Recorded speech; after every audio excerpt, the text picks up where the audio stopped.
Okay, so let's start with a review from last year. So if you were in my class last year, we talked about what's called a geometric sequence. Yesterday we talked about arithmetic sequences. So what's a geometric sequence? Timesing and dividing. Okay, so I'll use the one on the board there. That whiteboard on your left is for you. I did not need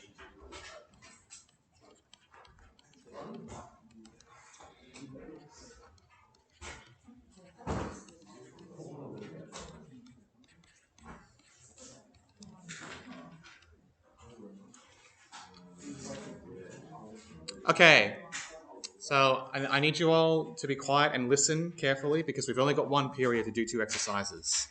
So a geometric sequence has this kind of recurrence relation. V naught has some initial value. I'll just call it A, it can be any number. And this time, instead of plussing a number, I'm going to multiply it by another number, capital R. This number R is called the common ratio. And if you're rusty, just remember when I write a letter in front of another letter, it means I'm multiplying the two together. So that means R times Vn. Okay? So you should see here, to go to the next term, you are multiplying by 5 each time. So in this case, R would be 5.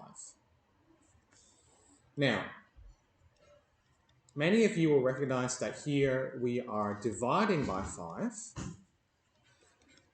So we need to recall our knowledge of fractions. If I'm dividing by 5, and I want to reframe that as a multiplication statement, what number do I need to multiply by to achieve division by 5?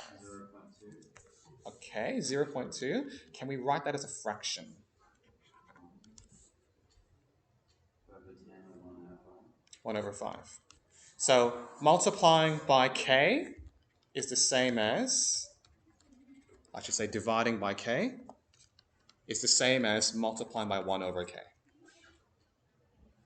So hopefully you saw that at some point in your life. If you want to divide by a number, flip it upside down and multiply that number and you get the same effect. Okay. For reasons I don't fully understand, we get very far in high school without ever learning that.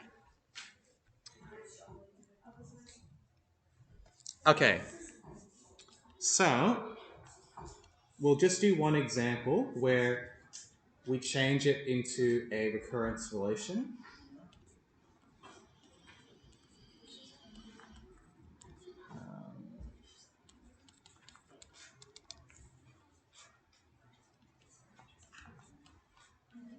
All right, someone from the back row. I would like a recurrence relation to describe the following geometric sequence. I need a recurrence relation though. Okay, so Equals 0.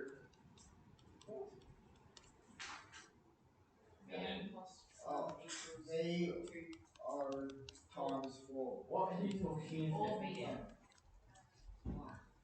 Okay. Remember, as I said yesterday, when I ask for a recurrence relation, you need two equations. The first one tells you where you are starting in the sequence. The second equation is telling you the pattern. In this case, you're multiplying by 4 each time. Okay? Please do not only give me the second equation. That will not count as a recurrence relation. Okay, so that's 7D in a nutshell, I think. No, we need compound interest as well. Wait, we've done this before I got equals. Nothing. True that. It's all on the board. You got. I wrote that before the class started. So if you are really rusty on this, that's a refresher of last year. That's what you need to know, okay? Okay. None of the financial stuff is on the board. So Yeah, I can take a photo of that as well and put it on Teams. It's all good. I got your back here. I just want to. Bro, he's got that. You should have seen this chess game before. 1 second Okay. on the board, checkmate. I'm actually just the best player. And I remember. Okay, so Jason, I'd love to hear about chess another time, but not now when our time's limited. Okay? So you just said you have check. Okay, so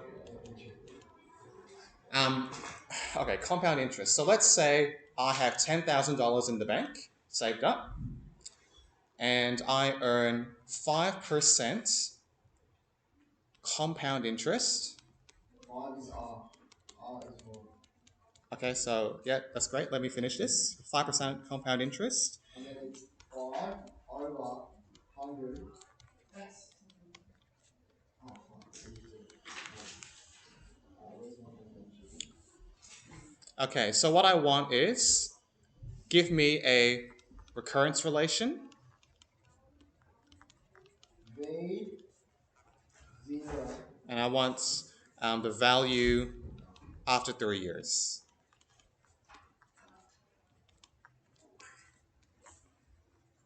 So if it's not clear, to analyze compound interest, you're going to need to use a geometric sequence. Why is that? Hey?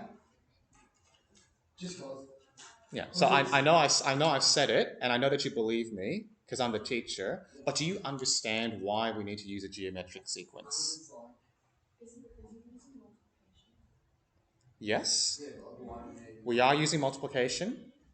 So why multiplication for compound interest? It is growing, but it's growing in simple interest as well.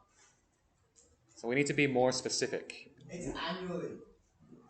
Simple interest is annual as well. It's per annum. That just means every year. Okay, so maybe I'll open yesterday's file. By the power of technology, we can retrieve yesterday's thing.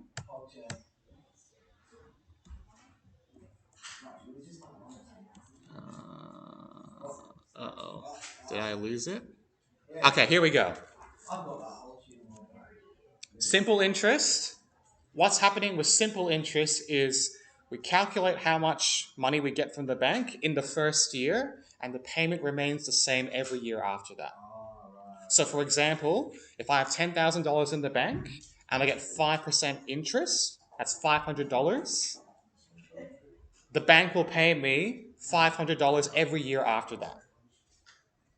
Whereas with compound interest, Jazz, I hope you're listening, with compound interest, every year after I get paid, the bank will recalculate how much interest they pay me. So after the first year, I'll have $10,500, and the bank will give me 5% of that. So I'll get slightly more than $500 in the second year.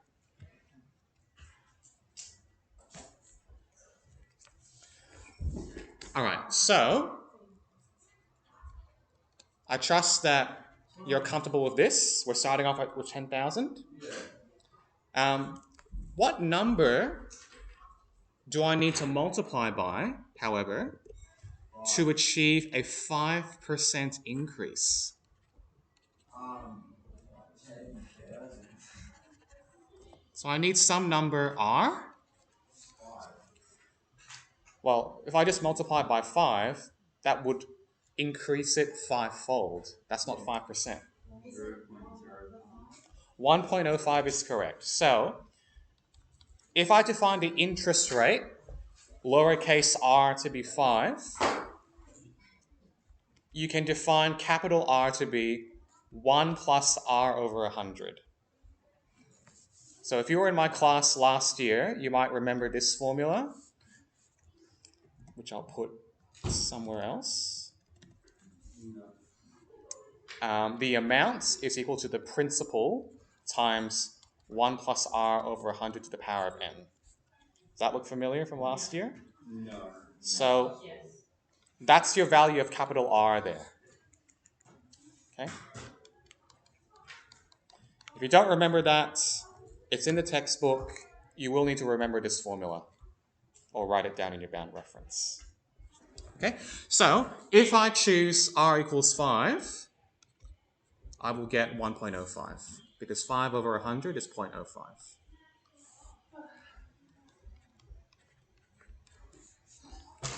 Okay, how do we get the value after 3 years? Times what? 3. Yep. Times what by 3? That. 1.05? So you want to do this, 1.05 times 3? Yeah. No.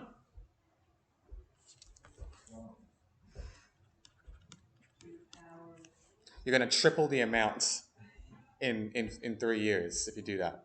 Yeah. So you're not going to do that.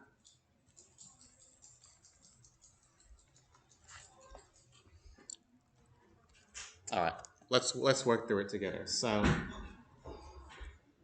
10,000, right? Was it 10,000?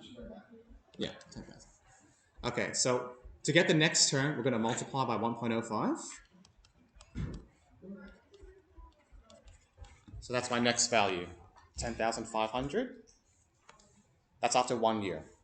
So if you were doing this on the exam, you would actually write it like this. V0 equals 10,000. V1 equals 1.05 times V0. There's your answer. V2 equals 1.05 times V1. And at this point, you need to bring a calculator out. No. Unless I can figure this out on the fly. So you're guessing in your head, take a second to action for you. You got this, baby. Is that it? No. Okay. I can't do the next one though. Sorry. Yes, you can. No. Yes. I'm not going to try. There's a shortcut that I use to get V2. Is 11,576. Thank you.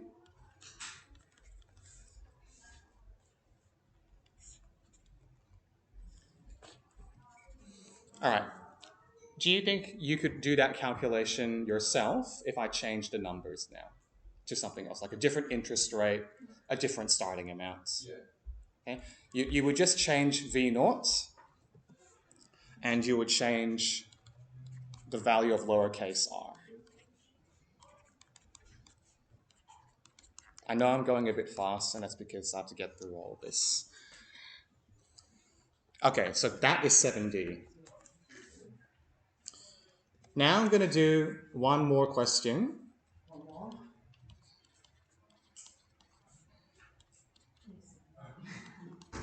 So I'm going to assume that we have... Jason, don't do that.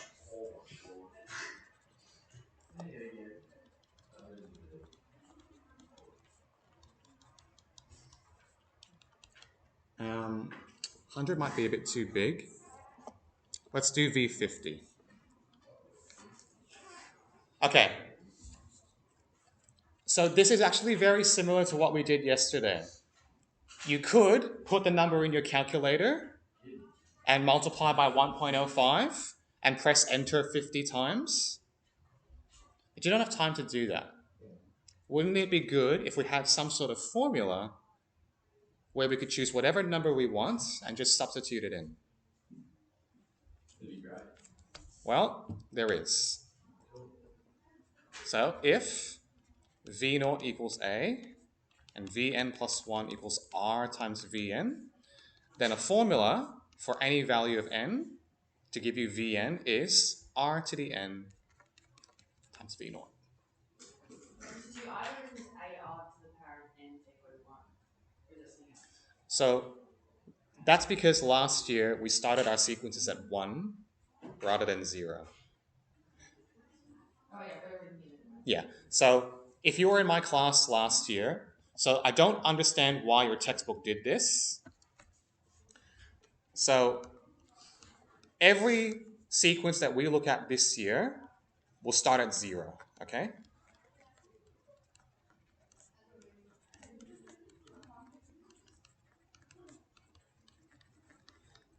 So if you start at 1, you have to change the power of n to n minus 1.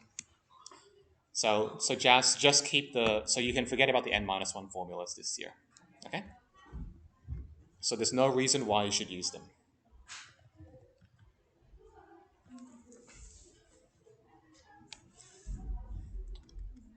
All right, can we find V50 now?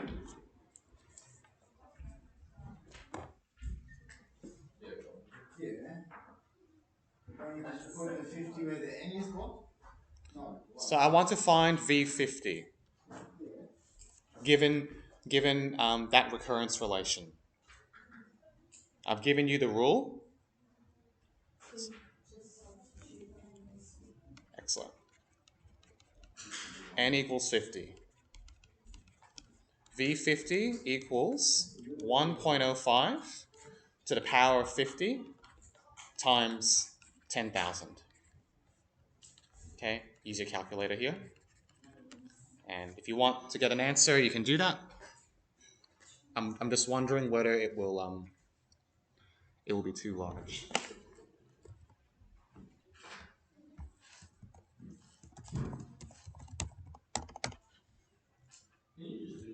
Yep. If you're connected to the internet, yes. Do what? So the search bar in Google Chrome has a calculator.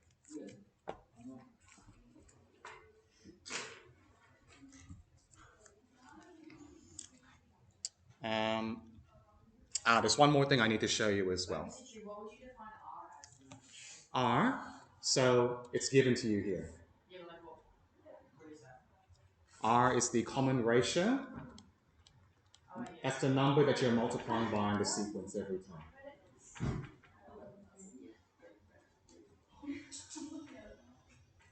Have you got a different answer, Taylor? No, just I've got the others. I've got pretty much seconds. I was just reading. Well, let's just double check. 114674. Yep, so your answer is better because I didn't round. Your Majesty, help us go. Yes. Okay, one more example, and then I'll let you get started. So, you're going to need your CAS calculator for this. So, if we're told that Vn equals 1.05 to the power of n times 10,000, sometimes we might be interested in finding a value of n that meets a certain condition. So, for example, I might be interested in the first value of n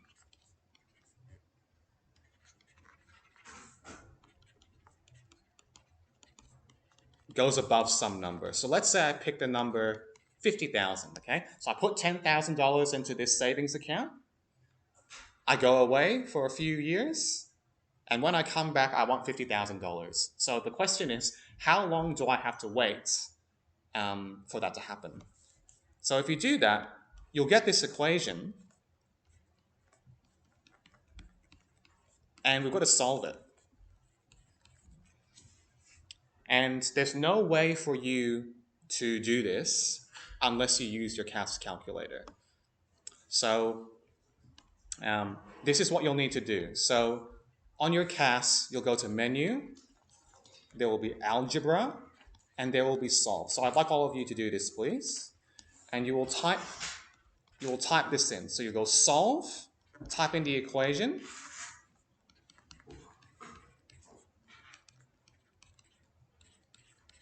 and then you will need to tell the calculator what variable you are solving for. So put a comma, and then if you call it x, solve for x. If you call it n, solve for n.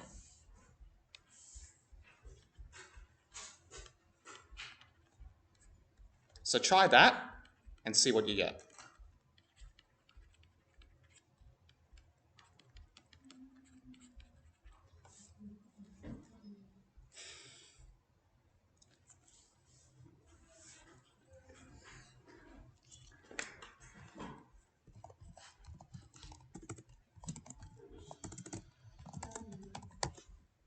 So I get 33. So I've got 32.98, which rounds to 33. Okay. If you're wondering how I got that, you've got to use logs.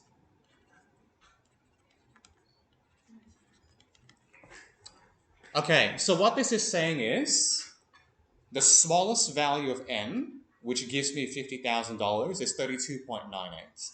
Now, the bank only pays me once a year.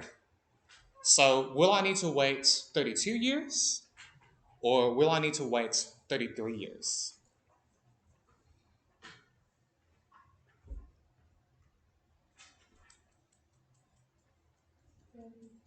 Why do you think it's 33, Taylor? Because it's way closer. It is closer. What if it was 32.01? Would 32 years be enough? No. It You would would still need the 33 so that you can get the entire. Yeah, so it's saying you need 32 years and a little bit more. So you're always going to round up, no matter how small the number is. Okay? So this is saying 32 years not enough. 33 required. So n's 33 here. Okay, so I think you've got enough now to do 7D and 7E. If I haven't covered something, the questions will inevitably come over the break, so I can post something on Teams. It's hard to cover everything, as you can probably imagine now after doing some of the textbook work. So I'll just have a quick look. 7E is a bit shorter than the others. So I'll write it here, just so that's clear.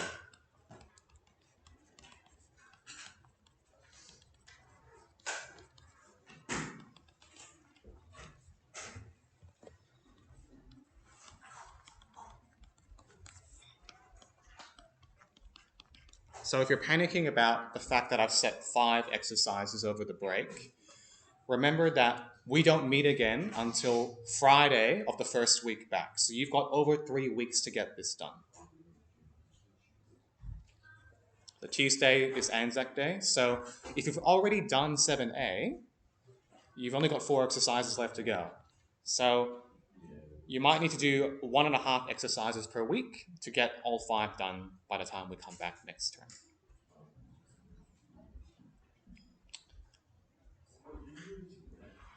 All right, please make a start on chapter 7. And if you've got questions, I'll come assist you.